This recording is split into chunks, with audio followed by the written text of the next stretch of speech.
ขอขั้นต้นคลิปนะครับด้วยข้อความอันนี้นะครับคลิปนี้จะเป็นวิธีการทำความสะอาด Apple Watch นะครับในวิธีที่ผมใช้นะครับซึ่งผมซื้อ Apple Watch มาตอนเดือนพฤศจิกาปี62นะครับแล้วก็ใช้มาตลอด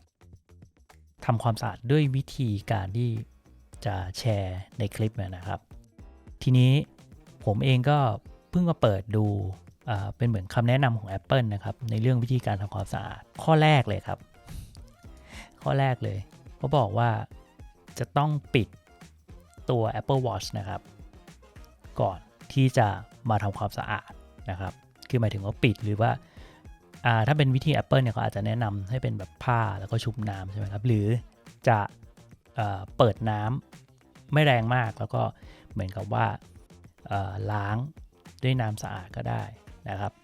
เป็นน้ำที่เปิดไม่แรงนะครับเป็นน้ำอุ่นน้ำสะอาดนะครับประมาณ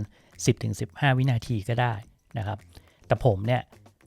ยอมรับเลยว่าไม่ได้อ่านตรงนี้ตั้งแต่ช่วงแรกนะครับที่ซื้อมาใช้เพราะฉะนั้นเนี่ย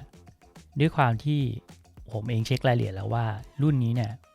มันสามารถเอาว่ายน้ำได้ใช่ไหมครับ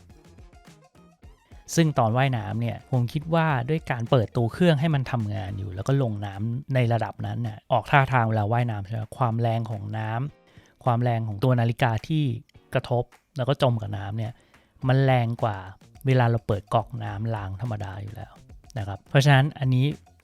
อาจจะต้องแจ้งไว้ตั้งแต่ต้นคลิปเลยว่าถ้าเป็นคำแนะนำของ Apple จริงๆเนี่ยเขาจะแนะนำให้ปิดเครื่องก่อนที่จะล้างทำความสะอาดนะครับหรือว่าเช็ดด้วยผ้าชุบน้ำมันๆอะไรเงี้ยนะครับเขาจะแนะนำให้ปิดเครื่องก่อนแต่ด้วยวิธีที่ผมจะแชร์เนี้ยจะเป็นวิธีที่ผมใช้มา1 ปีเต็มๆนะครับซึ่งณปัจจุบันตัว Apple Watch ก็ยังใช้ได้ดีนะครับไม่มีปัญหาอะไรใช้ได้ตามปกติอยู่